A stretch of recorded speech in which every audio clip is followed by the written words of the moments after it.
Love Letters from Dresden. Prologue. I was forged in another time, a symbol of love and fidelity, when myth and magic still roamed the world. As legend has it, I was formed from the same stones as the swords Caledfich and Clarent on the Isle of Avalon, one part Caledfich and the other Clarent, and when given in love, become one. For the hundreds of years since my creation, I've traveled the length and breadth of the world and can tell countless stories of kings, queens, peasants, and paupers, for I have accompanied many. But in this story, I start at the end, with a person of no particular importance who has worn me since she was a little girl of 4. I was a gift from her father, a rough, dull, worthless-looking ring he found abandoned on the ground. However, because I was given in love, the present was priceless, and bore with it a touch of magic. This beautiful girl grew to become a mother, and now in her twilight years, an elegant senior. Many would say hers was an uninteresting existence, but that's because they don't know the promise she keeps. As our time draws to its end, the hidden love letters will drift from memory, taking their secrets with them. The wonderful tale I share is a tragedy, yet a story of fortitude and love, the chronicle of 2 exceptional women, their journey through war and a promise made and honored. My lady is sleeping, something she does more as age eats away at her energy, and in these winter years, the dreams take her back to darker times and places when unbeknown to my lady, I was walking beside her. Come with me as we share the enthralling story of Love Letters from Dresden. Chapter 1. Amelia. Darkness envelops Amelia, lying unconscious in the bombed-out ruins of a building. The intense pain of a cramp that spasms in her leg jars her awake, forcing her clamped eyes open. It's difficult to concentrate, and at first her vision is unstable. As Amelia awakens, her hazy mind cannot absorb what's happened.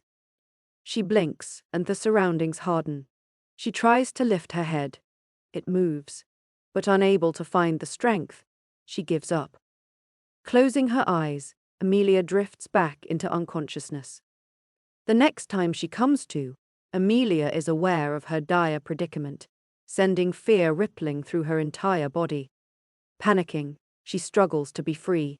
Disorientated and unable to move, she screams out for help, but her efforts are in vain because words cannot escape her closed lips.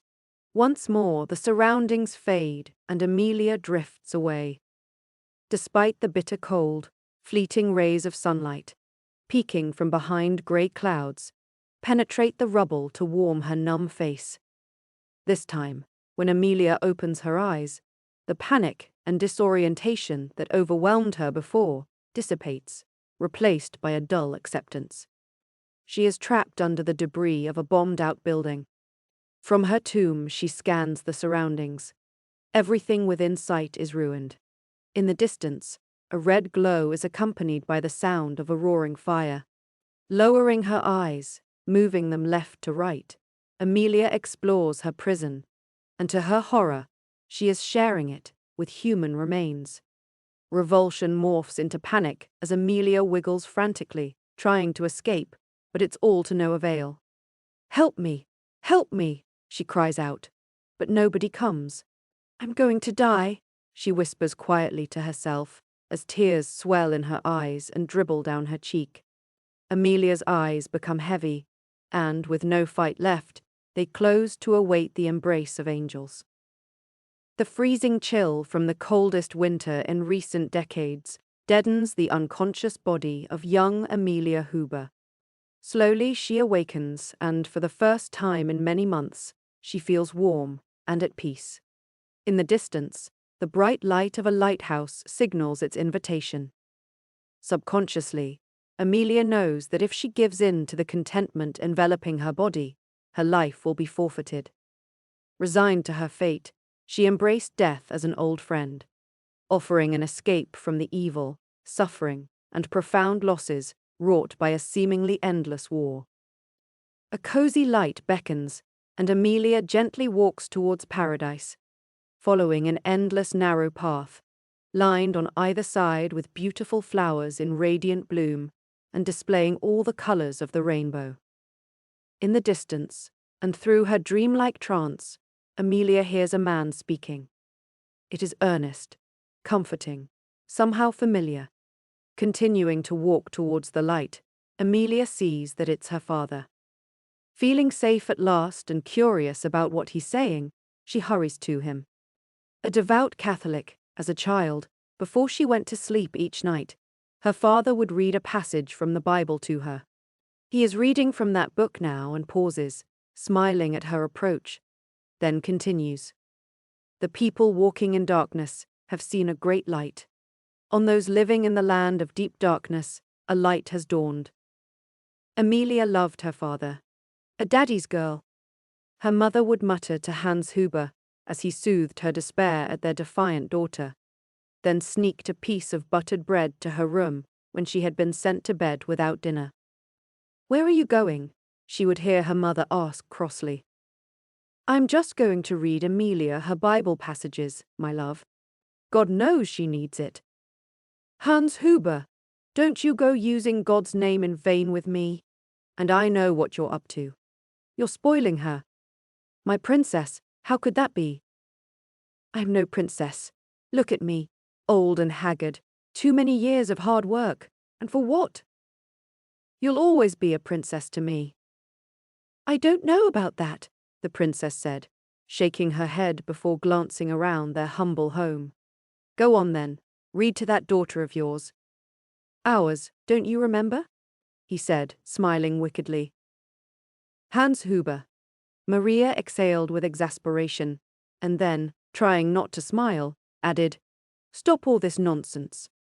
Despite a tough and irritable exterior, Maria had a warm center, tender and even sensitive, although most people didn't get to see it. People wondered how Hans Huber, a kind and gentle man, tolerated his sullen wife. When Hans wanted to leave a function or meeting early, he said, simply, "My wife is expecting me home in 10 minutes." They understood, without further explanation. "You'd better be going then," they would say in unison.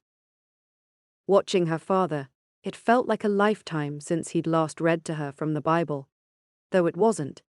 It was merely a year prior, the night before she, 16-year-old Amelia, had clung to her father's arm like a child of 4 and begged him not to go.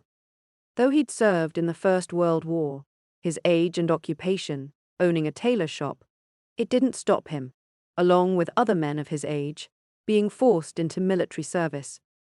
With the war going badly for Hitler, the old men were rounded up, and after a week's training, sent to fight the advancing Russians.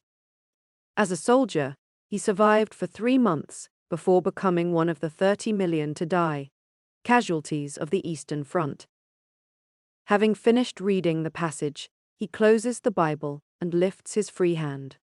Amelia can see he is holding an object, light dancing from its surface. At first, she can't understand what is shining. But as she looks closer, the half of a silver 5 Reichsmark coin pendant that hangs around her neck comes into view. Amelia's refuge is replaced by a welling of urgency, panic enveloping her. Instinctively, she reaches for her neck, relieved that her amulet is still there, but when she looks back at her father, his hand is empty. Hans Huber smiles, and Amelia understands that this isn't her time to die. He lingers for a moment before fading, his soothing smile the last thing she remembers of him. The absent cold seeps back into her awakening, reluctant, weak body. Involuntarily, Amelia shivers. The peacefulness of the warm, tranquil light has been shattered, replaced by a harsh, marred present. As her eyes open, she observes a city that is now ghostly quiet. The intense sound of roaring flames, spurred on by cyclonic howling winds, has died away. Moving her head, Amelia looks above her. A ghastly, dirty sky is cloaking the city in a shroud, an incarnation of death. A layer of ash is descending to suck away the last remnants of life from any who have had the audacity to survive. She slams her eyes shut, not to be at rest with her father, but as a preparation for the fight for life. Lying in the gloom, the reality of what has happened slowly returns. Amelia is trapped under rubble, in the bombed and charred ruins of Dresden, a city she calls home.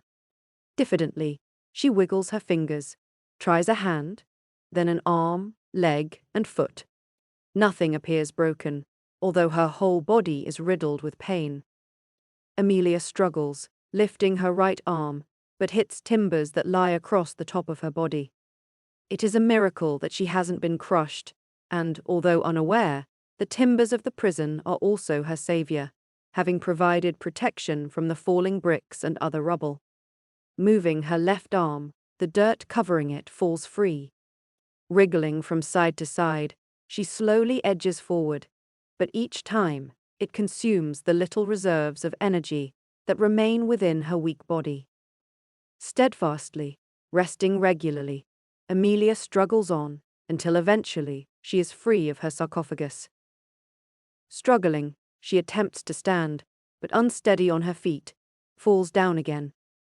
Trying a couple more times, Amelia gives up and sits instead.